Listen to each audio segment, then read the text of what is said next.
Welcome to the debate. ఆంధ్రప్రదేశ్లో ప్రస్తుతం జరుగుతున్నటువంటి పాలన తీరుతెన్నులు అందరూ చూస్తున్నారు. అయితే వారిలో ఫ్రస్ట్రేషన్ కావచ్చు, లేకపోతే తమకు ఎవరు ఎదురు రాకూడదు, తమకు ఎదురు చెప్పకూడదు, తమలో లోటుపాట్లు ఎవరు ఎత్తి చూపకూడదు అనేటువంటి ఒక ఎప్పుడూ లేనటువంటి ఒక ఫ్యాక్షన్ సంస్కృతితో కూడినటువంటి మనస్తత్వంతో సాగుతున్నటువంటి వ్యవహారంతో వారి యొక్క చర్యలు పరాకాష్ఠకు చేరుతున్న పరిస్థితులు మనం చూస్తున్నాం. ఒక విధి నిర్వహణలో ఉన్నటువంటి ఫోటో జర్నలిస్టు సిద్ధం సభ ప్రాంగణంలో అక్కడ ఫొటోస్ తీస్తున్నటువంటి తరుణంలో ఆయన పైన జరిగినటువంటి దాడి తీరు చూసిన తర్వాత ప్రతి ఒక్కరూ కూడా చెలిస్తున్నారు. ఏంటి ఇంత అన్యాయం, ఏంటి ఇంతమంది కలిసి అక్కడ ఒక జర్నలిస్టును ఈ రకంగా దాడి చేస్తారా? అసలు ఆంధ్రప్రదేశ్ చరిత్రలో ఎప్పుడైనా సరే ఇలాంటి దాడి, ఒక ముఖ్యమంత్రి పాల్గొన్నటువంటి సభ, ముఖ్యమంత్రితో పాటుగా అనేక మంది ప్రజాప్రతినిధులు ఉన్నటువంటి ప్రాంతం, బాధ్యత కలిగినటువంటి స్థానిక సంస్థల ప్రజాప్రతినిధుల దగ్గర నుంచి చాలామంది అక్కడ ఉన్నారు. కానీ ఒక వ్యక్తిని అక్కడ చుట్టుముట్టి ఇష్టానుసారంగా దాడి చేసినటువంటి పరిస్థితి. సో ఇప్పటి వరకు ఆంధ్రప్రదేశ్లో ప్రస్తుత పాలన మొదలైనప్పటి నుంచి మనం చూస్తుంటే ఇటు మీడియా పైన అక్కస్సు వెళ్ళగక్కడం, జర్నలిస్టుల పైన కేసులు పెట్టడం, దాడులకు దగ్గబడడం అనేది జరుగుతూ ఉన్నటువంటి పరిస్థితులు కనిపిస్తున్నాయి. సో ముఖ్యంగా ముఖ్యమంత్రి పదే పదే సభల్లో మీడియా పైన టార్గెట్ చేస్తూ మాట్లాడడం. ఎందుకు ఇంతలా టార్గెట్ చేయాలి? ఎందుకు మీడియాను చూసి ఇంతగా భయపడుతున్నారు? వాస్తవాలు చెప్పడం తప్ప, ప్రజల పక్షాన ప్రశ్నించడం నేరమా? జరుగుతున్నటువంటి వర్తమాన పరిణామాలను ప్రజలకు కళ్ళగట్టి చూపించేటువంటి ప్రయత్నం చేస్తుండడం ఎలా నేరం అవుతుంది, ఎలా తప్పు అవుతుంది? అసలుకి ఒక సమాజంలో ఖచ్చితంగా మీడియా పాత్ర, ప్రజాస్వామ్యంలో మీడియాకు ఉన్నటువంటి ప్రాధాన్యం ఏంటనేది తెలియక, లేకపోతే తెలిసి కూడా తాము ఏం చేసినా కూడా ఎవరు అడ్డుకోలేరు, ఎవరు ఏం చేయలేరు అనేటువంటి చర్యన. ముఖ్యంగా మనం చూస్తే ఇది కొత్త కాదు, ఇవాళ మాత్రమే జరిగింది కాదు. ఇవాళ జరిగిన ఇన్సిడెంట్ అక్కడ వీడియోలతో సహా మనకు బయటకు వచ్చాయి కాబట్టి ఇంత చర్చకు దారితీస్తుంది. ఇటీవల కాలంలో జరిగినటువంటి పరిణామాలు చూస్తే ఆంధ్రజ్యోతి, ఏబిఎన్ ఆంధ్రజ్యోతికి సంబంధించినటువంటి ప్రతినిధులను ఎంతలా టార్గెట్ చేస్తున్నారు అంటే, కర్నూలులో అలాగే Kadapa MP Avinash Reddy CBI case సంబంధించినటువంటి వ్యవహారంలో వారి తల్లిని అక్కడ ఉన్నటువంటి ఒక హాస్పిటల్లో పెట్టినప్పుడు అక్కడ కవరేజీకి వెళ్ళినటువంటి కర్నూలు సంబంధించినటువంటి వెంకటేష్ పైన విచక్షణ రహితంగా దాడి చేశారు. నిన్న మొన్ననే ఏదైతే అభ్యర్థుల ప్రకటనలో మంత్రి జయరాం సంబంధించి అక్కడ ఇన్ఛార్జిను మరొకరిని ప్రకటిస్తే దీనికి సంబంధించినటువంటి ఫ్లెక్సీలు వాళ్ళు పోటాపోటీగా ఏర్పాటు చేసుకుంటే వాటిని ఫోటోలు తీశారు, వాటిని కవర్ చేస్తున్నారని చెప్పి అక్కడ పనిచేస్తున్నటువంటి మాకు ఏదైతే కర్నూలు జిల్లాలో పనిచేస్తున్నటువంటి వ్యక్తి పైన, మా జర్నలిస్టు స్థానికంగా పనిచేస్తున్నటువంటి శివకేశవ్ పైన దాడి చేస్తే ఆయనకి కాలు విరిగింది. ప్రస్తుతం ఆయన బెడ్ రెస్ట్లో ఉన్నారు. ఇవాళ ఈ పరిస్థితి శ్రీకృష్ణ పైన ఇంత విచక్షణ రహితంగా దాడి చేశారు. ఇప్పటికే అనేక సార్లు బెదిరింపుల పర్వాలు, కేసులు ఇవన్నీ ముగిసి ఈరోజు ఈ ఇన్సిడెంట్ జరిగింది. మొత్తం కూడా ఈ పరిణామాలు ఇలానే జరిగితే అసలు స్థానికంగా మీడియా పాత్ర తాము ఎలా పోషించగలదు? స్థానికంగా జర్నలిస్టులను భయాందోళనకు గురి చేసి ఏదో ఒక రకంగా లొంగ తీసుకునేటువంటి ప్రయత్నం కుదరకపోతే ఈ రకంగా భయపెడతారా? ఇది ఎంతవరకు కరెక్టు? ఇప్పుడు జరుగుతున్నటువంటి పరిణామాలు దీనికి ఎవరు బాధ్యత వహిస్తారు? ఒక ముఖ్యమంత్రి సభలో ఈ పరిణామం జరిగింది. మనం చూసాం గతంలో, రాజకీయాలతో సంబంధం లేదు ఇక్కడ, కానీ ఓ మాజీ ముఖ్యమంత్రి చంద్రబాబు నాయుడు పాల్గొన్నటువంటి సభలో పాల్గొనేందుకు వెళ్ళబోతున్నటువంటి కంటే ముందు అంగళ్ళ దగ్గర జరిగినటువంటి దాడి కేసులో అప్పుడు 302 కేసు కూడా ఫైల్ చేసినటువంటి పరిస్థితి అక్కడ. సో ఆయన ఆ దాడికి సంబంధించినటువంటి వ్యవహారం పైన ఆయన పైన కేసు ఫైల్ చేశారు. మరి ఈరోజు జరిగినటువంటి ఈ దాడికి సంబంధించిన వ్యవహారం పైన ఎవరి మీద ఫైల్ చేయాలి కేసు? ముఖ్యమంత్రి జగన్ అక్కడ ఉన్నారు. సో ఆయన మీడియా సంబంధించి కూడా మాట్లాడారు. సో అక్కడ వారికి సంబంధించినటువంటి పార్టీ అనుచరులు దాడి చేసినటువంటి పరిస్థితి. మరి ఇక్కడ ఏం చర్యలు తీసుకుంటారు? ఇక్కడ ఎలాంటి పరిస్థితులు ఉంటాయి? అసలు ఇదే ఎంతవరకు కరెక్ట్ ప్రజాస్వామ్యంలో? ప్రజలకు బాధ్యతతో పనిచేయాల్సినటువంటి పాలకులు మీడియాను ఈ రకంగా అణిచివేసి, ఈ రకంగా దాడులు చేసి భయభ్రాంతులకు గురి చేయాలనుకోవడం ఎంతవరకు కరెక్ట్? ఇలాంటి బెదిరింపులకో కేసులకో దాడులకో భయపడేటువంటి పరిస్థితి జర్నలిస్టులకు ఉండదు. అందులో ఆంధ్రజ్యోతి కావచ్చు, ఏబిఎన్ ఆంధ్రజ్యోతికి ఉండదు. కానీ జరుగుతున్నటువంటి పరిణామాలు అయితే కరెక్ట్ కాదు. దీనికి సంబంధించి కూడా మనం డిస్కస్ చేస్తాం. సో మనతో పాటు ఆంధ్రజ్యోతి, ఏబిఎన్ ఆంధ్రజ్యోతికి సంబంధించినటువంటి ఎడిటర్ కె శ్రీనివాస్ గారు మనతో పాటు లైవ్ లో జాయిన్ అయ్యారు. అలానే ఐజియు ప్రెసిడెంట్, సీనియర్ జర్నలిస్ట్ అయినటువంటి కె శ్రీనివాస్ రెడ్డి గారు కూడా మనతో పాటు లైవ్ లో ఉన్నారు. మనతో పాటుగా రెడ్డన్న గారు మాజీ పోలీస్ అధికారి, వారు కూడా మనతో పాటు జాయిన్ అయ్యారు. కాలువ శ్రీనివాస్ గారు మాజీ మంత్రివర్యులు, అలానే ఆయన జర్నలిస్ట్ గా పనిచేసినటువంటి వారు కూడా మనతో పాటు లైవ్ లో ఉన్నారు. సో ముందుగా శ్రీనివాస్ సార్ నమస్తే. ఆంధ్రజ్యోతికి సంబంధించినటువంటి సంస్థలు ప్రస్తుతం మనం పోషిస్తున్నటువంటి పాత్ర, ప్రస్తుతం జరుగుతున్నటువంటి పరిణామాలపైన మనం ఏ రకంగా వ్యవహరిస్తున్నాం, ఎలాంటి వార్తలు ఇస్తున్నాం, నిన్న జరిగినటువంటి సిద్ధం సభ కూడా కవరేజ్ చేశాం, లైవ్ కూడా ఇచ్చాం. కానీ ఈ రకమైనటువంటి దాడులకు తెగబడ్డాన్ని ఎలా చూడాలి? నిన్న జరిగిన దాన్ని లైవ్లో చూస్తే, వీడియోలో చూస్తే,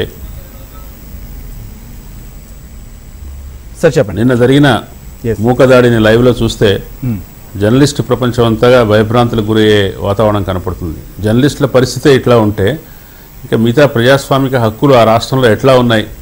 అదృష్టవశాత్తు నిన్న జరిగినటువంటి ఈ సంఘటన దేశవ్యాప్తంగా చాలామందికి రీచ్ అయ్యి దీని గురించిన ఖండన మండనాలు వస్తున్నాయి. నిజానికి ఆంధ్రప్రదేశ్లో పరిస్థితి ఎట్లా ఉంది అనడానికి ఒక శాంపుల్ ఇది. నిజానికి ప్రభుత్వ కార్యక్రమమైనా ప్రతిపక్ష కార్యక్రమమైనా వాటిని కవర్ చేసి దానికి సంబంధించిన న్యూస్ ప్రజలకు అందజేయటం అనేది పాత్రికేయుల బాధ్యత. ఇవాళ అధికార పార్టీ నిర్వహించే కార్యక్రమాలకి, ప్రభుత్వం నిర్వహించే కార్యక్రమాలకి చాటుగా వెళ్ళవలసి రావటం, పేరు చెప్పుకోవడానికి జర్నలిస్టులు భయపడాల్సి రావటం, ఇది ఎంత దుర్మార్గం అంటే ఇది ఇంకెక్కడ కూడా మనం నిన్న దాన్ని చూస్తుంటే ఉత్తరాదిలో మనకు మాబ్ లించింగ్స్ జరిగాయి కదా, అటువంటి వెంటబడి మనుషుల్ని దాడి చేసి చంపడానికి కొద్దిగా ఆలస్యం అవుతే అతనికి ప్రాణాలకే ప్రమాదం అయ్యే పరిస్థితి అక్కడ మనం చూస్తే కనిపిస్తుంది. ఇది చాలా అన్యాయం. దీన్ని తీవ్రంగా ఖండించాల్సి ఉంది. ఆంధ్రజ్యోతి, ఏబిఎన్ ఆంధ్రజ్యోతి అనే కాదు, మొత్తం అక్కడ ఆంధ్రప్రదేశ్లోని పౌర సమాజం, ఆంధ్రప్రదేశ్లోని ఆలోచన పరులు, మేధావులు దీని గురించి సీరియస్గా ఆలోచించాల్సిన పరిస్థితి ఉంది. ఎందుకు ఇట్లా జరుగుతుంది? ఎందుకు ముఖ్యమంత్రే స్వయంగా వేదికల మీద నుంచి పత్రికల్ని ప్రదర్శించుకుంటూ ఈ పత్రిక మనకు వ్యతిరేకంగా రాస్తుంది, ఈ పత్రిక ఇట్లా చేస్తుంది, ఈ పత్రిక ఇట్లా చేస్తుంది, ప్రజలను కార్యకర్తలను రెచ్చగొడుతూ ఉంటే ఎక్కడైనా ఎవరైనా కూడా పాత్రికల మీద దాడి చేసే అవకాశం కనిపిస్తుంది. దీని డైరెక్ట్గా ముఖ్యమంత్రి చేసిన ప్రొవొకేషన్. ఇది ముఖ్యమంత్రి చేసిన ప్రొవొకేషన్ కారణంగానే అక్కడ చేసిన మూక అనేది దాడి చేసింది. దాన్ని చాలా సీరియస్గా తీసుకోవాల్సి ఉంది. ప్రెస్ కౌన్సిల్ ఆఫ్ ఇండియా కావచ్చు, లేదంటే కోర్టులు కూడా ఈ విషయాన్ని సుమోటోగా తీసుకొని దీన్ని విచారించాల్సిన అవసరం ఉందని నేను అనుకుంటున్నాను. ఎస్, మీరు అన్నట్లుగా ఇప్పటికే ప్రజాస్వామ్యవాదులు కావచ్చు, జర్నలిస్ట్ సంఘాలు, వివిధ పార్టీలకు సంబంధించినటువంటి నాయకులకు చాలామంది స్పందించినటువంటి పరిస్థితి చూసాం. రాష్ట్ర వ్యాప్తంగా ఆంధ్రప్రదేశ్లో అనేక చోట్ల ఆందోళనలు, నిరసనలు కూడా జరిగాయి. ఖచ్చితంగా చర్యలు తీసుకోవాలని చెప్పి కూడా డిమాండ్ చేస్తున్నటువంటి పరిస్థితి కూడా మనకు కనిపిస్తోంది. సో ప్రస్తుతం ఈ దాడులకు సంబంధించి, ఈ పరిణామాలకు సంబంధించి కూడా మనతో మాట్లాడేదానికి కాలువ శ్రీనివాస్ గారు కూడా ఉన్నారు. వారు కూడా జర్నలిస్ట్గా పనిచేశారు, అలానే సమాచార శాఖ మంత్రిగా కూడా పనిచేశారు. ఆ ప్రాంతానికి సంబంధించినటువంటి వ్యక్తి కూడా ప్రస్తుతం రాజకీయాల్లో ఆయన తెలుగుదేశం పార్టీ సంబంధించి అక్కడ క్రియాశీలకంగా వ్యవహరిస్తున్నటువంటి పరిస్థితుల్లో శ్రీనివాస్ గారు ఏంటి అసలు మీరు కూడా జర్నలిస్ట్గా పనిచేసినటువంటి పరిస్థితి, ఇలాంటి పరిణామాలు, ఇలాంటి పరిస్థితులు ఎప్పుడైనా చూసారా? ఇలాంటివి చేయడం ద్వారా ఏ రకమైనటువంటి మెసేజ్ ఇవ్వదలుచుకున్నారంటే ఏం చెప్తారు వాళ్ళు? నమస్కారం అండి, మీకు ప్యానెల్లో ఉండే పెద్దలందరికీ నమస్కారాలు. నిన్న రాప్తాడు సిద్ధం సభలో ముఖ్యమంత్రి జగన్మోహన్ రెడ్డి సమక్షంలో జరిగిన దాడి బహుశా రాష్ట్ర రాజకీయ చరిత్రలో ఏ ముఖ్యమంత్రి సభలోనూ ఎప్పుడూ చోటు చేసుకొని ఒక దుస్సంఘటన. శ్రీకృష్ణ చాలా మంచివాడు, తన విధి నిర్వహణ తప్ప వేరే వ్యాపకాలేమి తెలియని వ్యక్తి. ఏ పార్టీ వాళ్ళు ఏ కార్యక్రమాలు చేసినా తన బాధ్యతలు నిర్వర్తించి వెళ్ళిపోయే వ్యక్తి తప్ప ఎవరితోనూ ఎక్కువగా రాసుకొని పూసుకొని తిరిగే వ్యక్తి కూడా కాదు. అట్లాంటి ఒక మంచి జర్నలిస్ట్, ఫోటో జర్నలిస్ట్ పైన నిన్న జరిగిన మూక దాడి ఏదైతే ఉందో దాన్ని తెలుగుదేశం పార్టీగా మేము నిన్నటి నుంచి తీవ్రంగా ఖండిస్తా ఉన్నాం. అట్లాగే మా ఆందోళన కూడా జిల్లా ఎస్పీ గారికి నేరుగా ఈరోజు తెలియజేశాం. ముఖ్యమంత్రి సభలోనే జర్నలిస్ట్ పైన దాడి జరిగిందంటే దానికి ఎవరు బాధ్యులు? మీరా లేకపోతే ముఖ్యమంత్రి అనేది తెలియజెప్పాల్సిన బాధ్యత కూడా ఎస్పీ గారి పైన ఉంది. ఎందుకంటే ముఖ్యమంత్రి బాధ్యత వహించాలి. ప్రతి సభలోనూ రెచ్చగొట్టే ప్రసంగాలు చేయడం, మీరు ఎదుటోళ్ళ మీద దాడులు చేయండి అనే విధంగా వాళ్ళని ప్రోత్సహించడము ముఖ్యమంత్రి స్థాయిలో ఉన్న వ్యక్తికి అస్సలు తగని పని. కాబట్టే ముఖ్యమంత్రి దీనికి బాధ్యత తీసుకోవాలా. నిన్న ఫోటో జర్నలిస్ట్ గా తన విధి నిర్వహణలో భాగంగా శ్రీకృష్ణ అక్కడికి వెళ్ళినప్పుడు అక్కడ దృశ్యాలను ఆయన కెమెరాలో బంధించే అది తన విధి. అది తన విధిని తను నిర్వర్తించుకుంటా ఉన్నప్పుడు వైసీపీ గుండాలు కావాలనే ఒక పథకం ప్రకారం పాత్రికేయులను భయాందోళనకు గురి చేయాలనే దురుద్దేశంతో రాజకీయ కుట్రతో సాగించిన దుర్మార్గం తప్ప మరొకటి కాదు.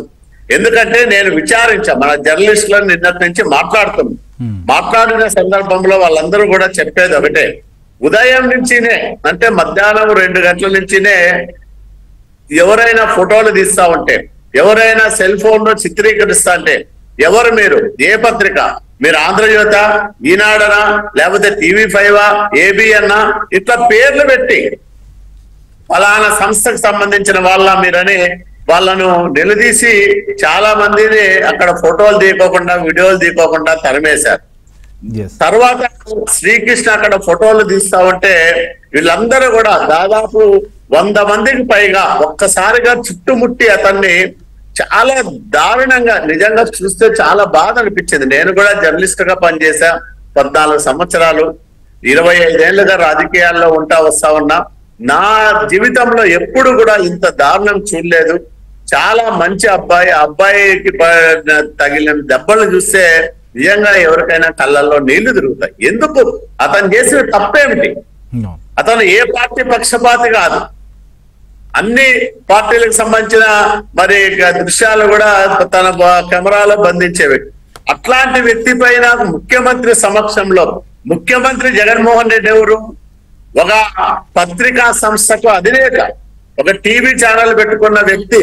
బహుశా రాజకీయాల్లో ఏ ముఖ్యమంత్రికి లేనంత పెద్ద సంస్థ జగన్మోహన్ రెడ్డికి ఉంది. మరి ఇట్లాంటి వ్యక్తి, స్వయంగా పత్రికాధిపతి అయిన వ్యక్తి సాటి పత్రికల వాళ్ళను, ఛానళ్ల వాళ్ళను విపరీతంగా దూషించడం, గవర్నమెంట్ ప్రోగ్రాంలో కూడా ఈ దూషణలు కొనసాగుతా ఉన్నాయి. నిన్న పార్టీ కార్యక్రమంలో ఆయన విపరీతంగా తిట్టాడు, ఛానళ్ళని తిట్టాడు, చంద్రబాబు నాయుడు గారిని తిట్టాడు, పవన్ కళ్యాణ్ గారిని తిట్టాడు. విపరీతంగా తిట్లకి సరిపోయింది తప్ప 5 సంవత్సరాల్లో తను చేసిన అభివృద్ధిని ఎక్కడా చెప్పుకోలేదు. చేసింటే కదా చెప్పడానికి, ఏమి చేయలేదు. కాబట్టి ఈ రకంగా ప్రతిపక్ష నాయకుల పైన దుమ్మెత్తిపోయడం. నిన్న జరిగిన దాడి, నేనైతే ఒక పాత్రికేయుడిగా లేదా ఒక రాజకీయ నాయకుడిగా వీటన్నిటికీ మించి పౌర సమాజంలో బాధ్యతాయుతమైన పౌరుడిగా నేను చేస్తున్న డిమాండ్ ఒకటే, ముఖ్యమంత్రి జగన్మోహన్ రెడ్డి నైతిక బాధ్యత వహించాలా. 307 కేసు ముఖ్యమంత్రి జగన్మోహన్ రెడ్డి పైనే పెట్టాలా. ఆ రోజు అంగళ్ళలో చంద్రబాబు నాయుడు గారు సంబంధం లేకపోయినా ఈయన కాన్వాయ్కి వైసీపీ గుండాలే అడ్డొచ్చి వాళ్ళే దాడి చేసి తిరిగి తప్పుడు కేసు చంద్రబాబు నాయుడు గారి పైన ఏ విధంగా పెట్టారు. మరి ఈ రోజు స్వయంగా ముఖ్యమంత్రి సమక్షంలో, ముఖ్యమంత్రి సభలో 1000 మంది, 4000 మంది పైగా పోలీసులున్న వాళ్ళ కనుసనలో జరుగుతున్న సభలోనే ఒక జర్నలిస్ట్ కు రక్షణ లేదంటే ఏ రకంగా ఇది? ఈ రోజు మేము అదే అడిగాం ఎస్పీ గారు. అంటే ఆయన నేను ఇప్పటి నుంచి 10 మంది పోలీసుల్ని వీళ్ళకి తోడుగా పంపిస్తానంటే వాళ్ళ విధి నిర్వహణలో వాళ్ళకి ఇవన్నీ కూడా అడ్డంకులు వస్తాయి. వాళ్ళు స్వేచ్ఛగా విధి నిర్వహణ చేసుకోవాలంటే వాళ్ళ పైన దాడులు చేసిన వాళ్ళను కఠినంగా దండించాలి. ఇంకొకరు అలాంటి దారుణం పాల్పడుకోకుండా ఉద్దచ్చే విధంగా. ఎందుకంటే ఇవాళ జర్నలిస్టులు అందరూ కూడా మీరందరూ కూడా పార్టిసిపేట్ చేశారు. మనం చూసాం, అక్కడ నిరసన వ్యక్తం చేసిన తర్వాత ఎస్పీ గారిని కూడా కలిశారు. అయితే మేము కేసు అయితే బుక్ చేశాము అంటున్నారు తప్ప ఇప్పటి వరకు వాళ్ళని గుర్తించేటువంటి పని కానీ, లేదా ఎంతమంది మీద అరెస్ట్ చేశారు, లేకపోతే ఎంతమంది మీద చర్యలు తీసుకోబోతున్నారు, అసలు ఈ కేసు కార్యకర్తలు, కేవలం కార్యకర్తల్ని అక్కడ ఉన్నటువంటి వారు పాల్గొని ఉండొచ్చు, కానీ ఆ కార్యకర్తలు ఈ స్థాయిలో ఈ విధంగా వ్యవహరించడానికి దారితీసిన పరిణామాలు, వారిని రెచ్చగొడుతున్నది పదే పదే మీడియా పైన, ముఖ్యంగా కొన్ని మీడియా సంస్థల పైన విషం చిమ్మేటువంటి ప్రయత్నంలో భాగంగా వాళ్ళు కూడా ఇవాళ చేస్తున్నారు. సో అందుకోసం కేవలం వాళ్ళు కొట్టారు లేకపోతే వాళ్ళు చూసుకున్నారని చెప్పి వదిలేస్తే కూడా కరెక్ట్ కాదు. ఆంధ్రజ్యోతి ఫోటో జర్నలిస్టు శ్రీకృష్ణపై జరిగినటువంటి దాడితో ఇటు జర్నలిస్టు సమాజం కూడా దీనిపైన తీవ్రంగా ఖండిస్తోంది. ఇప్పటికే మనం చూసాం, దీనిపైన రాష్ట్ర వ్యాప్తంగా కూడా ఆందోళనలు కొనసాగుతున్నాయి. దేశవ్యాప్తంగా కూడా ఈ చర్యను ఖండిస్తున్నటువంటి పరిస్థితులు మనం చూస్తున్నాం. సో ముఖ్యంగా జర్నలిస్టుల పైన కావచ్చు, మీడియా సంస్థలను కూడా ఈ రకంగా టార్గెట్ చేయడం ఎంతవరకు కరెక్ట్? ఇంతకుముందు మనం చూసాం, ఏదన్నా ప్రోగ్రామ్స్కు రావద్దనో లేకపోతే అక్కడి నుంచి పంపించేసేటువంటి కార్యక్రమాలు చూసాం. కొన్ని చోట్ల బెదిరింపులకు దిగినటువంటి సందర్భాలు చూసాం. కొన్ని కేసుల వరకు వెళ్ళినటువంటి పరిస్థితులు కూడా ఎదుర్కొన్నాం. కానీ ఇప్పుడు ఏకంగా దాడులు చేసి వారిని హతమార్చే విధంగా వ్యవహరించి ఏం చేయదలుచుకున్నారు? శ్రీనివాసరెడ్డి గారు నమస్తే, ఏం చెప్తారు? ఐజీయూ ప్రెసిడెంట్ మీరు, మొత్తం ఈ జర్నలిస్టు సమాజంలో ప్రస్తుతం నెలకొన్న పరిణామాలు కావచ్చు, లేకపోతే ఈ రకమైనటువంటి దాడులకు సంబంధించి ఇప్పటికే మీరు అనేక అంశాలపైన, ఆంధ్రప్రదేశ్లో జరుగుతున్న పరిణామాలపైన కూడా అనేక సందర్భాల్లో లేవనెత్తారు. ఇప్పుడు ఇవాళ ఆంధ్రజ్యోతికి జరుగుండొచ్చు, ఇంతకుముందు చాలా ఆర్గనైజేషన్స్ కూడా ఇలాంటి పరిణామాలు ఎదుర్కొన్నారు. జర్నలిస్టులు ఇలాంటి పరిస్థితుల్లో ఫీల్డ్లోకి వెళ్ళి కవర్ చేయాలన్నా, న్యూస్ అందించాలన్నా ఎలాంటి పరిస్థితులు ఎదుర్కోవాల్సి ఉంటుంది? ఈ చర్యలను ఏ రకంగా చూస్తారు? సో ఈ చర్యలు పాల్పడడానికి అక్కడ ఉన్నటువంటి కార్యకర్తలకు కూడా ఇంత ధైర్యం ఎలా వచ్చింది? దీనిపైన ఎవరు బాధ్యులు అంటే ఏం చెప్తారు?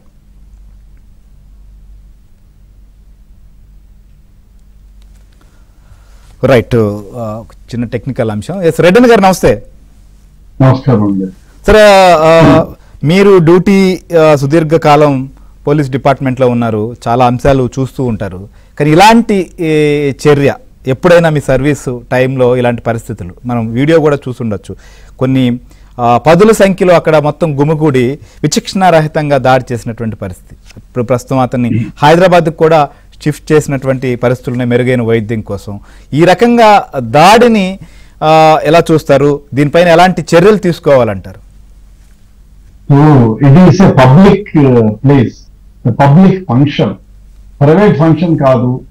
అది నిషిద్ధ స్థలంలో ఎవరిని రాకుండా వాళ్లే పార్టీ పరంగానో లేకపోతే ఫ్యామిలీ పరంగా చేసుకున్న ఫంక్షన్ లోకి మనం ఇన్వైట్ చేయని వ్యక్తి వచ్చి ఫోటోలు తీసుకోవడమో లేకపోతే ఏదైనా చేస్తే దాన్ని వాళ్ళు అభ్యంతరం తెలియజేసినా లేదు అడ్డుకున్నా there is a meaning for it. It is a public meeting and everybody can. ఆయన ఆంధ్రజ్యోతో, ఈనాడో, లేకపోతే హిందూనో, ఆంధ్రప్రభ ఏదైనా కావచ్చు. It is a public place, public function. Public function లో ఆయన మోనోగ్రామ్ లేకుండా మామూలుగా పోయి వేరే ఒక ఫాల్స్ గా హిందూ అనో ఇంకోటనో పేరు పెట్టుకొని పోయి కూడా ఫోటో తీసుకోవచ్చు. ఒక పేరు పెట్టినంత మాత్రాన ఆయన్ని మ్యాన్ హ్యాండిలింగ్ చేయడం నిజంగానే తప్పు, శోచనీయం. ఇది ఏమైపోతుందంటే రేపు పొద్దున్న తెలిస్తే అంటే ఇప్పుడు మనం చూస్తున్నాము ప్రజాప్రతినిధులు కానీ పార్టీలు కానీ చాలా పార్టీలకి వాళ్ళ సొంత మీడియా ఉంది. వాళ్ళు ఇష్టం వచ్చినట్టు వాళ్ళు రాసుకుంటారు, అది వాళ్ళ ఇష్టం, దాన్ని ఎవరు కాదని లేదు. వాళ్ళు ఇష్టం వచ్చిన వాళ్ళు కూడా వేసుకుంటారు.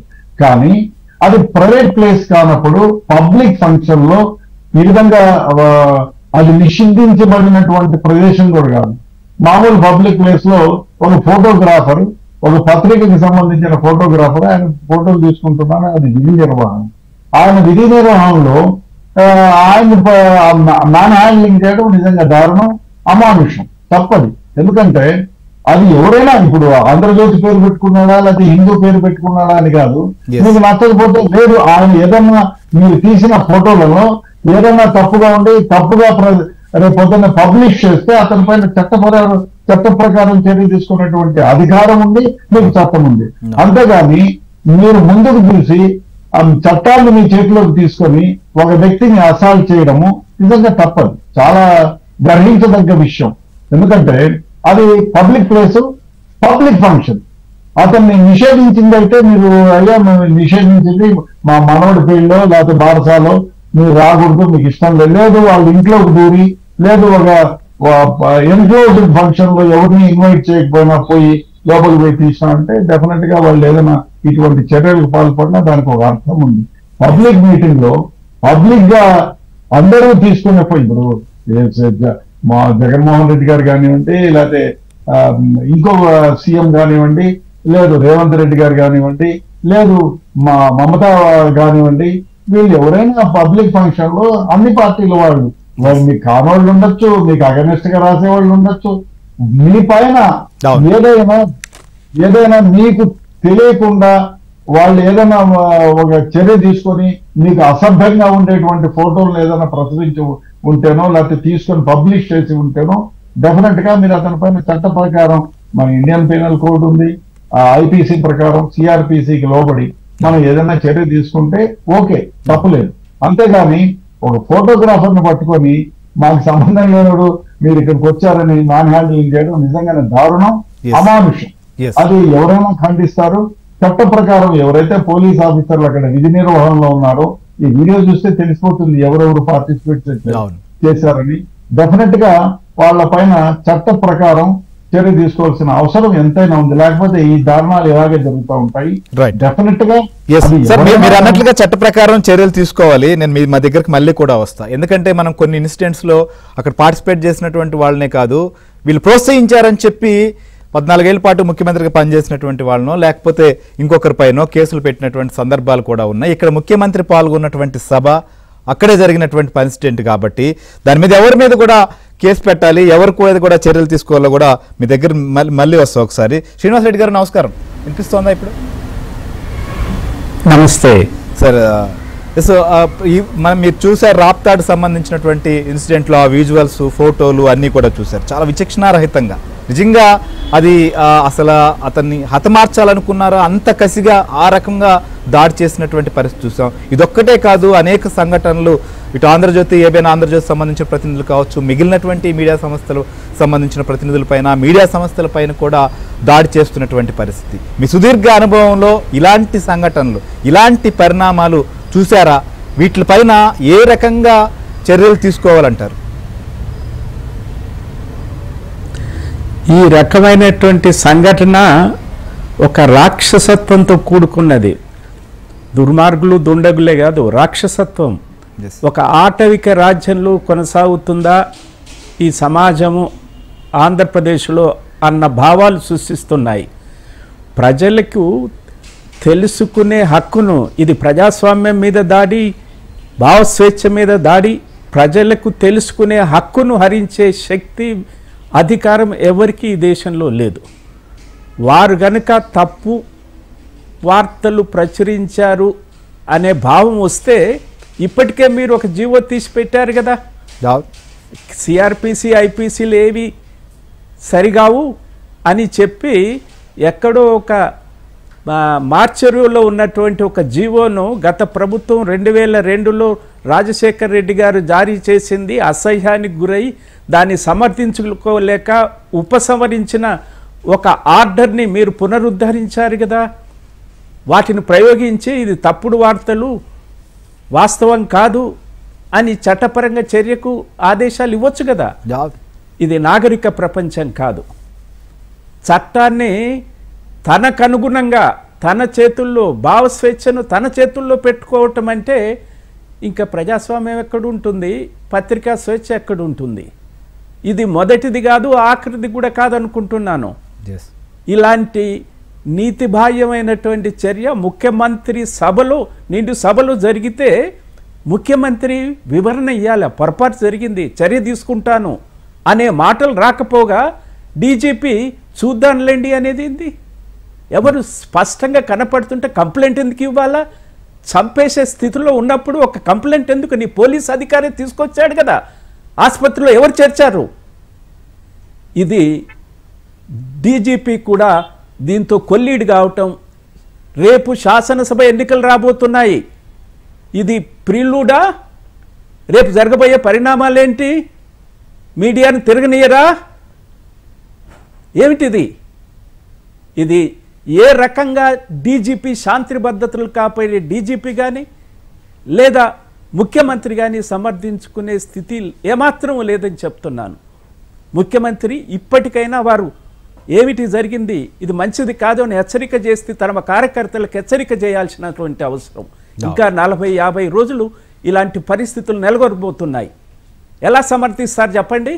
మీకు వ్యతిరేకంగా ఆంధ్రజ్యోతి రాస్తుంది, ఈనాడు రాస్తుంది, TV9 TV5 ప్రదర్శిస్తుంది. ఇది ఒక లెక్క అవుతుందా? ఏమిటిది? మీరు ఇన్ని జీవోలు ఉన్నాయి, ఇన్ని చట్టాలు ఉన్నాయి, పోలీస్ వ్యవస్థ మీ చేతుల్లో ఉంది, ఎందుకు యాక్ట్ చేయడం లేదు? ఇది నీతి బాహ్యమైనటువంటి చర్య. ముఖ్యమంత్రిగా ఈ చర్యను సమర్థనకు పూనుకుంటే ఇంతకన్నా హీన చర్య మరొకటి ఉండబోదని చెప్తున్నాను. రైట్. గతంలో అనేక ఏ సమస్య మీద చెప్పారు చెప్పండి? జర్నలిస్టులకు సంబంధించి ఏ సమస్యను మీరు 2019లో అధికారానికి వచ్చినప్పుడు ఏం హామీలు ఇచ్చారు, ఏం నెరవేర్చారు చెప్పండి? నెరవేర్చకపోగా పైగా దమనకాండకు అవసరమైతే మీరు 2009లో తునిలో ఒక వ్యక్తిని మర్డర్ జరిగింది. ఒక శాసనసభ్యుడు, శాసన మండలి సభ్యులు, లెజిస్లేటర్ మీద అనుమానం ఉండి కేసులు పెట్టారు. ఆ వరుస నుంచి మొదలైతే ఇవాళటి వరకు ఈ రకమైన చర్యలని ముఖ్యమంత్రి నైతిక బాధ్యత వహించి తన పార్టీ కార్యకర్తల్ని సుమా హెచ్చరిక, ఇది ఇలాంటి తప్పుడు పనులకు పాల్పడితే అని హెచ్చరిక చేయకపోతే ముఖ్యమంత్రి స్వయంగా నిందితుడని చెప్పక తప్పది. ఇది ఇంతటితో ఆగదు. ఈ దేశానికి మొత్తం చెప్తాము. రేపు ఎన్నికల నోటిఫికేషన్ వచ్చిన తర్వాత ఎన్నికల కమిషన్ దగ్గరికి వెళ్తాము. ఈ రాష్ట్రంలో పత్రికా స్వేచ్ఛ మనుగడ లేదు అని చెప్పటానికి, రేపు 40 రోజుల పాటు జరిగేటటువంటి రిపోర్టింగ్ కూడా రక్షణ లేదని చెప్పటానికి ఇంత దిగజారిన వ్యవహారము 24 గంటలైనా కూడా అధికార పార్టీ నుంచి, పాలక పార్టీ నుంచి ప్రకటన లేకపోవటం, ఖండించకపోవటము ఏమి సూచిస్తుంది చెప్పి ప్రశ్నిస్తున్నాను. మీరు అన్నట్లుగా ఇంతవరకు అక్కడ ముఖ్యమంత్రి కానీ లేదా అక్కడ స్థానికంగా ఈ సభ ఏర్పాట్లు చేసినటువంటి ఇన్ఛార్జి మినిస్టర్ కావచ్చు, లేదా స్థానికంగా ఉన్నటువంటి శాసనసభ్యుడు కానీ ఆ జిల్లాకు సంబంధించినటువంటి వాళ్ళు ఖండించకపోగా దీనిపైన వేగంగా చర్యలు తీసుకోవాలని చెప్పి ఆదేశాలు కూడా ఇవ్వలేదు. సభలో, ఒక నిండు సభలో కొన్ని మీడియా సంస్థల్ని టార్గెట్ చేసి మనం సిద్ధమయ్యాం, యుద్ధం చేస్తున్నాం, వీటితో యుద్ధం చేయాలని చెప్పి పిలుపునివ్వడం అసలు ఎంతవరకు కరెక్ట్ సార్? యుద్ధం మీడియా సంస్థలతో చేస్తారా శ్రీనివాస్ రెడ్డి గారు? ఎవరైనా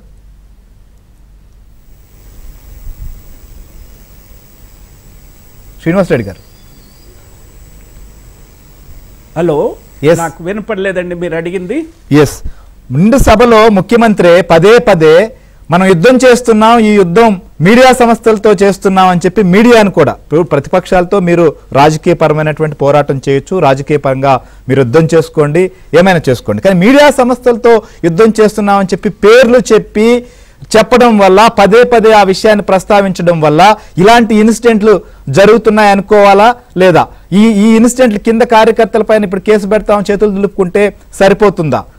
ఇలాంటి ప్రకటనలు ఇచ్చి ఈ రకంగా చేయడం వల్లే కదా ఇలాంటి ఇన్సిడెంట్లు జరుగుతుండేది. ఈ రకంగా ప్రకటనలు అసలు చేయొచ్చా?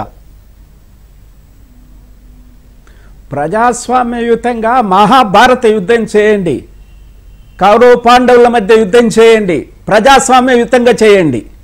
ప్రజాస్వామ్యయుతంగా నీ తప్పులు చేస్తున్నారంటే ఎక్స్పోజ్ చేయండి. యుద్ధము మీడియాతో చేస్తుందంటే ఏమి ప్రతిబింబిస్తుంది? యుద్ధము మీడియా విలేకరులతో, జర్నలిస్టులతో, మీడియా హౌసెస్తో చేస్తున్నానంటే ఏమి సందేశం పంపించినట్టు అవుతుందో స్పష్టంగా అర్థమవుతుంది కదా. ఆ సందేశము, ఆ యుద్ధము ఇది జర్నలిస్టులను బలి తీసుకోవటము, ఆ యుద్ధము ఫోటోగ్రాఫర్లను బలి తీసుకోవటము, ఆ యుద్ధము తనకు వ్యతిరేకులైన వాళ్ళని బలి తీసుకోవటము. భావ ప్రకటన స్వేచ్ఛ నా రాజ్యంలో చెల్లదు, పత్రికా స్వేచ్ఛ నా రాజ్యంలో చెల్లదు అనే సందేశం పంపిస్తున్నారా? అంతేగా. ఎట్లా సాధ్యము? యుద్ధం చేయండి. ఇది ప్రజాస్వామ్య యుద్ధము, ఎన్నికల యుద్ధం, ప్రజాస్వామ్య యుద్ధం. పత్రికలు, మీడియా మీకు వ్యతిరేకంగా ఉన్నాయంటే ఎక్స్పోజ్ చేయండి. మీకు పత్రికలు ఉన్నాయి, మీకు టెలివిజన్ ఛానళ్ళు ఉన్నాయి, మీకు బహిరంగ సభలు ఉన్నాయి. చెప్పండి, సభలో చెప్పండి. ఈ దాడేంది? ఈ పాశవిక దాడేంది? హత్య చేయడానికి పూనుకుంటున్నారా? మీడియా మీద హత్యకు పాల్పడుతున్నారా? మీడియాని, మీ కార్యకర్తలను రెచ్చగొడుతున్నారా దాడి చేయమని? ఇది తిరగబడుతుంది, ఇది తప్పనిసరిగా తిరగబడి తీరుతుంది. ప్రజలు ఆలోచిస్తారు. ఇలాంటి వాళ్ళని ప్రజాస్వామ్య ఎన్నికల్లో ప్రజాస్వామ్య యుద్ధంలో నేరగట్టారు. ఇందిరాగాంధీ లాంటి మహోన్నతురాల్ని ఏం చేశారు? భావప్రజ్ఞ స్వేచ్ఛను, పత్రికా స్వేచ్ఛను అనిచేస్తే ఏం చేశారు? నిన్న తెలంగాణలో ఏం జరిగింది? తెలంగాణలో ప్రజలు ఏం తీర్పిచ్చారు? భావ ప్రకటన స్వేచ్ఛని, చట్టం కల్పించినటువంటి హక్కుల్ని, సమ్మె హక్కుల్ని, పౌర హక్కుల్ని కాల రాస్తామంటే ఇవాళ చెల్లిపోతుందేమో, రేపు చెల్లదు. రేపు చెల్లినా ఎల్లుండి చెల్లదు. చరిత్ర గమనమది, చరిత్ర నిరూపించింది, అది పక్కనున్న రాష్ట్రంలో నిరూపించింది. చూసాం సార్, ముఖ్యమంత్రికి, డీజీపీకి తక్షణ చర్య తీసుకోవటం ద్వారా మేము ఇది సహించము అని చెప్పి ఒక సందేశాన్ని పంపిస్తే ఆంధ్రప్రదేశ్లో ప్రజాస్వామ్య వ్యవస్థ, మీడియా, భావ స్వేచ్ఛ, పత్రికా స్వేచ్ఛ మనుగడ ఉంటుంది అనే విశ్వాసం కలిగించిన వారు అవుతారని చెప్పి నేను మనవి చేస్తున్నాను. Right sir, right. ఇప్పుడు ఒక బ్రేక్ తీసుకుందాం. బ్రేక్ తర్వాత కూడా సో మీడియా పైన ఇలాంటి పరిస్థితుల్లో ఉంటే రాబోయేటువంటి ఎన్నికలు వీటిని ఎదుర్కోవాల్సినటువంటి పరిస్థితులు కూడా ఉన్నాయి. వీటిని కవరేజ్ చేయడానికి కూడా మీడియా ప్రతినిధులు వెళ్లాల్సిన పరిస్థితి ఉంది. ఈ సందర్భంలో ఎన్నికల కమిషన్ కూడా దీనిపైన దృష్టి సారించాల్సినటువంటి పరిస్థితులు కూడా. ఆంధ్రప్రదేశ్లో పాలనకు ఏదైతే రాప్తాడ్లో జరిగినటువంటి దాడి అద్దం పడుతోంది.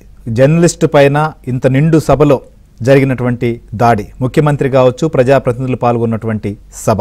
అయితే ఇదొక్కటే కాదు, గత 5 ఏళ్లుగా ఆంధ్రప్రదేశ్లో జర్నలిస్టులకు సంబంధించినటువంటి అంశాలపైన ఏదైతే మరుగున పడినటువంటి జీవోలు మళ్ళీ తెరపైకి తీసుకురావడం, లేదా ఏదో ఒక రకంగా గొంతు నక్కేటువంటి ప్రయత్నం చేయడం, కేసులు కావచ్చు లేదా బెదిరింపులు, అవన్నీ పర్వం దాటి నేరుగా అటాక్ చేసేటువంటి దశకు కూడా ఇప్పుడు చేరుకున్నారు. ఆ రకమైనటువంటి వ్యాఖ్యలు, ఆ రకంగా రెచ్చగొట్టేటువంటి ప్రయత్నాలతో కేడర్ కూడా ఈ రకంగా దాడులకు తెగబడుతున్నారు అనేది మనం చూస్తున్నాం. సో దీనికి సంబంధించే జర్నలిస్టుల ఇష్యూల పైన ఎప్పటికప్పుడు కూడా ఆంధ్రప్రదేశ్లో పోరాటం చేస్తున్నటువంటి ఏపీయూడబ్ల్యూజే ప్రెసిడెంట్ అయినటువంటి ఐవి సుబ్బారావు కూడా మనతో పాటు జాయిన్ అయ్యారు. నమస్కారం సార్ సుబ్బారావు గారు. నమస్తే. ఏంటి అసలు ఇప్పుడు వరకు అనేక దశలు చూసాం, జర్నలిస్టులు ఎదుర్కొన్నటువంటి పరిణామాలన్నీ, ఇవాళ దాడిని ఏ రకంగా చూస్తోంది, దీనికి సంబంధించి కూడా ఏ రకమైన చర్యలు తీసుకోవాలని డిమాండ్ చేస్తున్నారు. ఇలాంటి పరిస్థితుల్లో ఇటు జర్నలిస్ట్ సమాజానికి కావచ్చు లేదా మీడియా సంస్థలకు కూడా మీ యూనియన్ పక్షంగా మీ సంఘీభావం తెలిపారు. ఇలాంటివి జరగకుండా ఉండాలి అని అంటే ఎలాంటి చర్యలు ఉండాలనేది ఒకటైతే, దీనిపైన ఏ రకంగా పోరాటం చేయబోతున్నారు, ఈ పరిణామాలపైన, ఇప్పుడు జరుగుతున్నటువంటి పరిస్థితులపైన కూడా?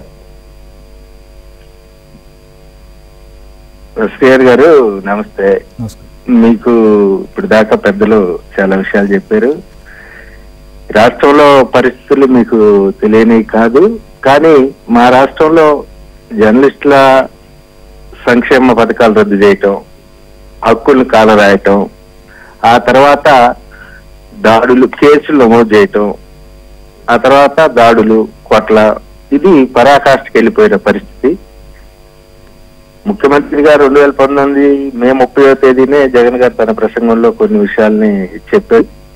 తర్వాత జూన్ 13వ తేదీని మేము గెలిచినప్పుడే ఆయన వైఖరిలో చాలా స్పష్టంగా కనపడింది మాకు, జర్నలిస్టులకి ఏం సహకరించే పరిస్థితిలో లేరని. ఆ తర్వాత అనేక అంశాల్లో ఆయన తన నిజ రూపాన్ని నిరూపించారు. ఫస్ట్ ఆంధ్రప్రదేశ్ లో దేవాలయాల మీద వార్తలు రాస్తున్నారని చెప్పి జర్నలిస్టుల మీద కేసులు పెట్టారు.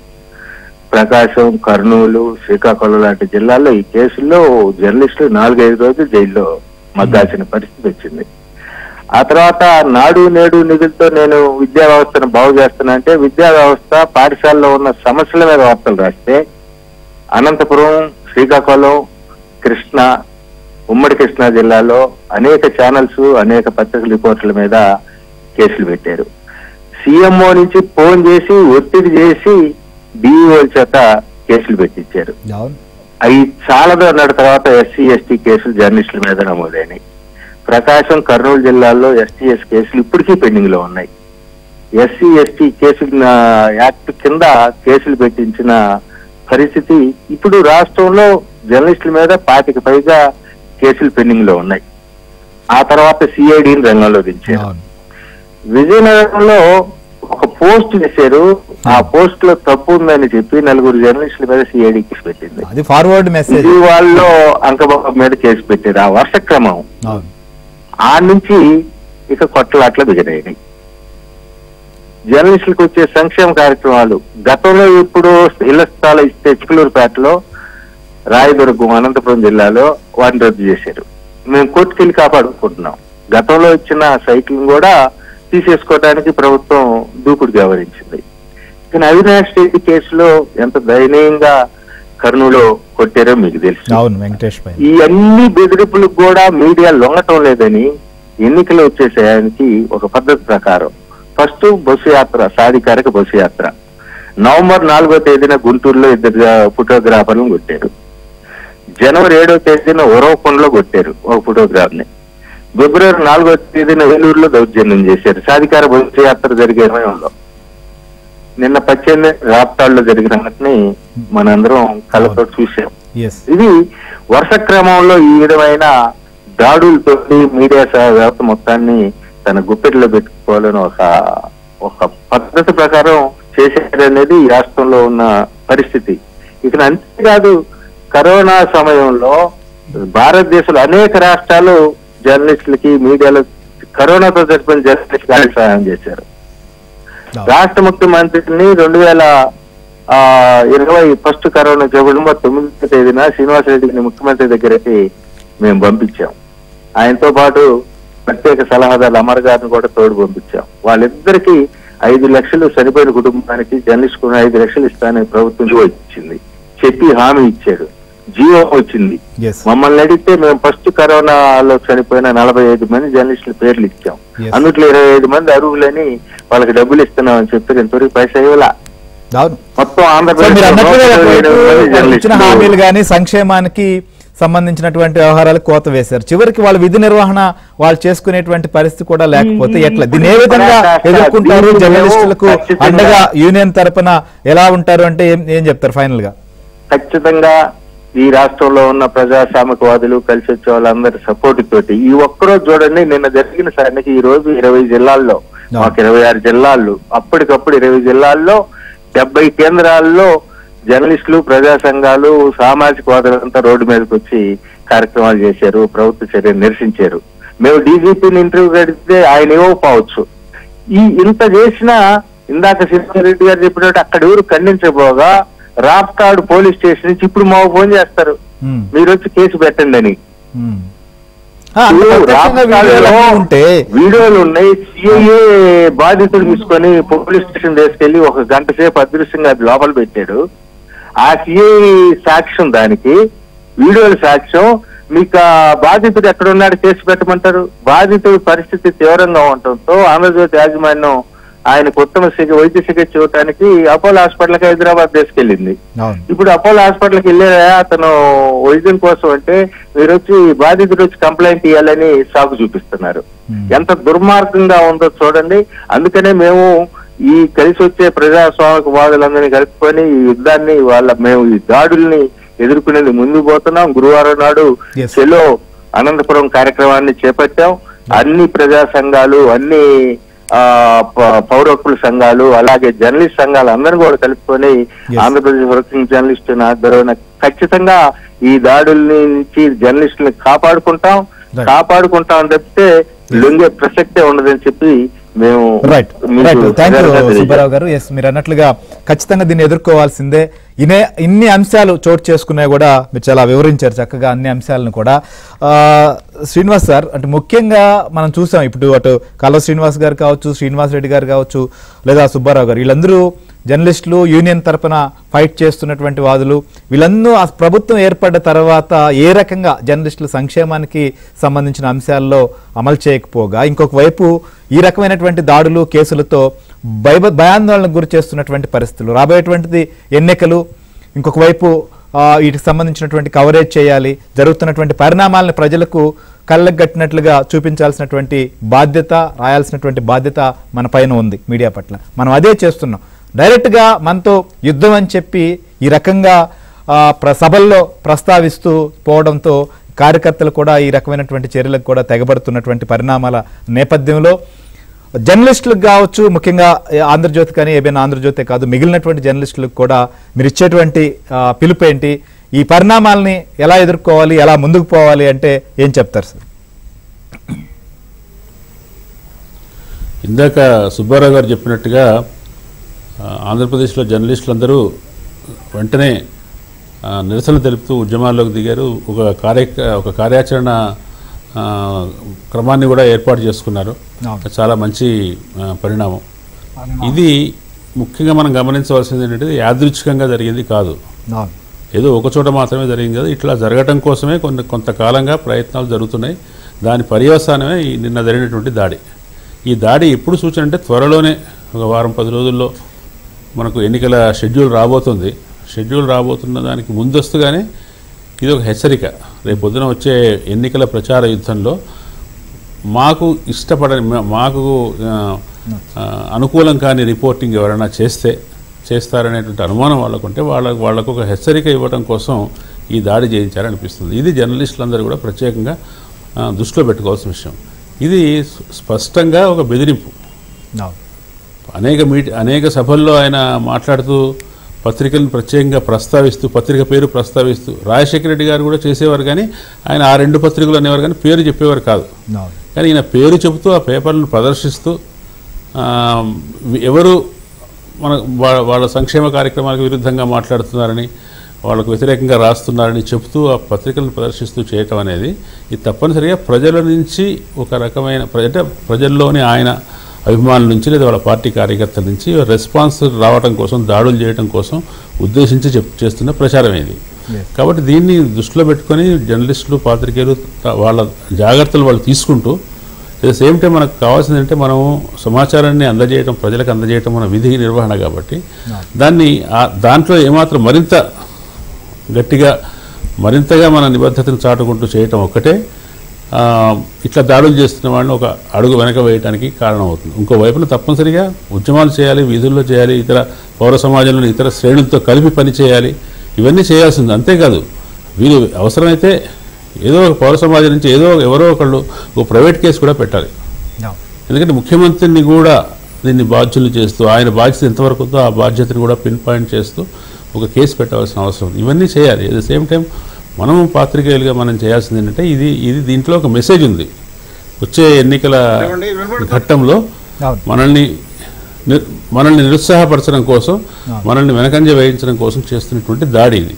కాబట్టి ఈ దాడిని దీన్ని దృష్టిలో పెట్టుకొని దానికి ఎట్లా కౌంటర్గా మనం చేయవలసిన విధి నిర్వహణ ఏంటంటే సరైన సమాచారాన్ని ఇవ్వటం. అది ఎట్లా నెరవేరుస్తామని మనం చూడాలి. ఎస్ సార్, మీరు అన్నట్లుగా మన జర్నలిస్టులుగా మన విధి నిర్వహణ మనం చేయాల్సిందే. ఖచ్చితంగా దీన్ని ఎదుర్కొనే దానికి కూడా మిగిలినటువంటి పౌర సమాజాన్ని కూడా కలుపుకొని ముందుకు వెళ్లాల్సిందే.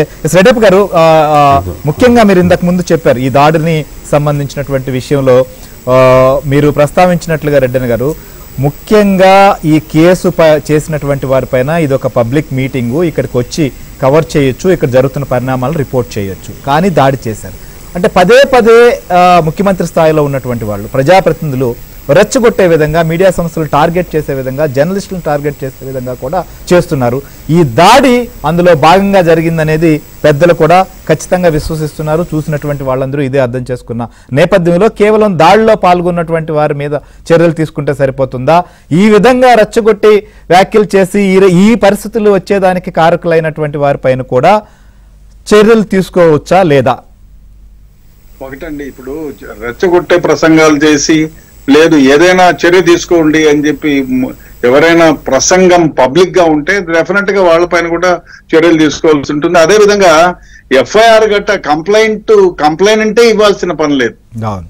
సుమోటివ్ గా కూడా పోలీసులు దీన్ని ఎఫ్ఐఆర్ కట్టచ్చు, ఇన్వెస్టిగేషన్ చేయొచ్చు, నిజంగా ఏం జరిగిందో తెలుసుకొని ఆ విధంగా ఇన్వెస్టిగేషన్ చేయాల్సినటువంటి బాధ్యత పోలీసుల మీద ఉంది. అదే విధంగా ప్రజాస్వామ్యంలో ఈ రోజు ఈ ప్రభుత్వం ఉంటుంది, ఈ రోజు ఈ గవర్నమెంట్ ఉంటుంది, రేపొద్దున ఇంకో గవర్నమెంట్ ఉంటుంది. అంత మాత్రం చేత పోలీసులు ఆ గవర్నమెంట్ మారంగానే వెళ్ళిపోరండి, వాళ్లే ఉంటారు. సో రేపు పొద్దున్నే ప్రజాస్వామ్యంలో ప్రజాస్వామ్య విలువలను కాపాడాల్సినటువంటి బాధ్యత పోలీసుల మీద కూడా ఉంది. పోలీసులు వాళ్ళు ఏదైనా ఐపీసీ, సిఆర్పిసిని అనుగుణంగా పనిచేసినా వాళ్ళ విధి నిర్వహణలో, వాళ్ళ ముందు జరిగినటువంటి వ్యవహారంలో డెఫినెట్ గా వాళ్ళు ఐ విట్నెస్ గా ఉంటారు. కాబట్టి వాళ్ళు ఏ చర్యకు ఏ చర్యను కూడా సుమోటుగా ఎఫ్ఐఆర్ కట్టొచ్చు. చాలా సందర్భాల్లో సుమోటుగా ఎఫ్ఐఆర్ కట్టిన సందర్భాలు ఉన్నాయి. చార్మినార్ బాంబ్ బ్లాస్ట్ అయినప్పుడు మేము సుమోటుగా దాదాపు 17-18 కేసులు రిజిస్టర్ చేశాం as assistant commissioner of police. అంతేగాని ఏదో ఇప్పుడు వాళ్ళకి జరిగింది, అక్కడ పోలీస్ ఆఫీసర్ ఉన్నారు, ఆ తర్వాత నేను యాక్చువల్ గా I did not see because the video. అయితే ఎవరైనా ఆ వీడియోలో కొట్టినటువంటి వాళ్ళు ప్రముఖంగా ఉన్న వాళ్ళు ఆ సభలో ఎవరెవరు ఉన్నారు, ఎవరెవరు పార్టిసిపేట్ చేశారు, ఎవరెవరు కొట్టారు అనేది క్లియర్ గా ఉంటుంది. వాళ్ళను ఎఫ్ఐఆర్ కట్టుకొని దాన్ని ఇన్వెస్టిగేషన్ చేసి ఎవరైతే ఇటువంటి చర్యకు పాల్పడినారో వాళ్ళపైన చర్య తీసుకోవాల్సిన అవసరం ఉంది, అరెస్ట్ చేయాల్సిన అవసరం ఎంతైనా ఉంది. అంతేగాని ఇప్పుడు ఇవాళ ఈ రోజు ప్రభుత్వంలో ఉంటారు, రేపు ప్రతిపక్షంలో ఉంటారు.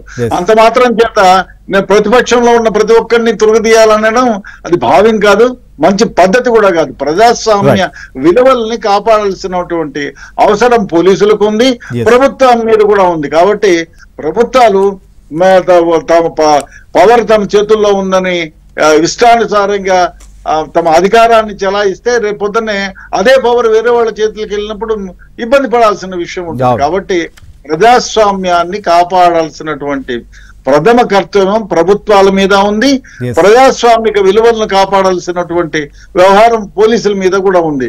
అందుకే నేను చాలా సార్లు చెప్పాను, పోలీస్ డిపార్ట్మెంట్ ని ఒక ఇండిపెండెంట్ డిపార్ట్మెంట్ గా చేయండి. ఎందుకంటే అట్టడుగు వర్గాల వారికి కూడా మీకు న్యాయం జరగాలి అంటే పోలీసుల్ని ఒక ఇండిపెండెంట్ డిపార్ట్మెంట్ గా చేస్తే ఎవరిపైన సార్ ఉన్నత స్థాయిలో ఉన్నటువంటి సీనియర్ ఐపీఎస్లే వాళ్ళకి సంబంధం లేకుండా లెటర్ హ్యాడ్లలో సంతకాలు పెట్టించి వాళ్లే తప్పులు చేసి వాళ్ళ మీద కేసు పెట్టమంటారా అని చెప్పి తిరిగి అధికారులు అడిగే పరిస్థితులు ఆంధ్రప్రదేశ్లో ఉన్నాయి. ఖచ్చితంగా మీరు అన్నట్లుగా పోలీసులు కూడా వారి బాధ్యతతో వ్యవహరించాల్సినటువంటి పరిస్థితి అయితే ఈ విషయంలో ఉంది. కాళ శ్రీనివాస్ గారు ఫైనల్ గా చెప్పండి, నేను అభిమన్యుని కాదు అర్జున్ని అన్ని బాణాలను ఎదుర్కొంటా అని చెప్పినటువంటి పరిస్థితిని మనం చూసాం, కానీ ఈ దాడులు ఏంటి సార్, ఈ పరిస్థితులు ఏంటి? అర్జున్ ఇలా చేశాడా, చేయించాడా, దీన్ని ఎట్లా ఎదుర్కోవాలంటారు? అర్జునుడు కాదు కంసుడు జగన్మోహన్ రెడ్డి. ఎందుకంటే చిన్న పిల్లలను కూడా మోసం చేస్తా ఉన్నాడు. ఈ రోజు ఈ 32,000 పాఠశాలల్లో అర్ధాంతరంగా భవనాలు ఆగిపోయినాయి, విద్యా వ్యవస్థను సర్వనాశనం చేశాడు. కాబట్టి అర్జునుడితో పోల్చుకునే కనీస అర్హత గాని లేకపోతే ఆ లక్షణాలు గాని జగన్మోహన్ రెడ్డిలో లేవు. జగన్మోహన్ రెడ్డి ఒక మేకవన్య పులి, ఒక విలన్. ఆంధ్రప్రదేశ్ రాష్ట్రానికి ఎవరైనా విలన్ ఉన్నారంటే అతను జగన్మోహన్ రెడ్డి. 5 సంవత్సరాల తన పాలనలో రాష్ట్రాన్ని సర్వనాశనం చేసి, ముఖ్యంగా రాయలసీమ లాంటి అత్యంత వెనుకబడిన ప్రాంతంలో ఒక్క ఇరిగేషన్ ప్రాజెక్టు కూడా చేపట్టకుండా, ఒక్క పరిశ్రమ పెట్టకోకుండా రావాల్సిన పరిశ్రమలు తరిమేసి, ఎందుకంటే కియా అనుబంధ పరిశ్రమలు కానీ, జాతీయ పరిశ్రమ కానీ, కడప స్టీల్ ప్లాంట్ కానీ, ఇట్లాంటి పరిశ్రమలన్నింటినీ కూడా తరిమేసి ఆంధ్రప్రదేశ్ రాష్ట్రంతో పాటు రాయలసీమ భవిష్యత్తుకు సమాధి కట్టిన వ్యక్తి, మరణ శాసనం రాసిన వ్యక్తి జగన్మోహన్ రెడ్డి. కాబట్టి ఇతను అర్జునుడు కాదు, వచ్చే ఎన్నికల్లో చిత్తుగా ఓడిపోతాడు. మీరు అన్నట్లుగా రాజకీయంగా కానీ జర్నలిస్టులు రేపు ఎలక్షన్స్ లో కూడా కవరేజ్ చేయాలి, ఒక స్వేచ్ఛాయుత వాతావరణంలో ఎలక్షన్ జరగాలని ఇప్పటికే మీరు కూడా పోరాడుతున్నారు. ఇలాంటి తరుణంలో ఈ సంఘటన జరిగిందంటే ఖచ్చితంగా ఇది ఒక హెచ్చరిక అని చెప్పి శ్రీనివాసరెడ్డి లాంటి వాళ్ళు కూడా చెప్తున్నారు. దీన్ని ధీటుగా ఎదుర్కోవాల్సి ఉంది. ఈ ప్రక్రియలో మీ వైపు నుంచి మీ పక్షంగా ఏ రకంగా మీడియా ప్రతినిధులకు అండగా ఉంటారంటే ఏం చెప్తారు ఫైనల్ గా? వైసీపీ నాయకులంతా దాన్ని దృష్టిలో పెట్టుకొని ఈ అరాచకాలకు, ఈ విధ్వంసాలకు మీరైనా స్వస్తి పలకండి నేను మీ ద్వారా వాళ్ళందరికీ కూడా సూచన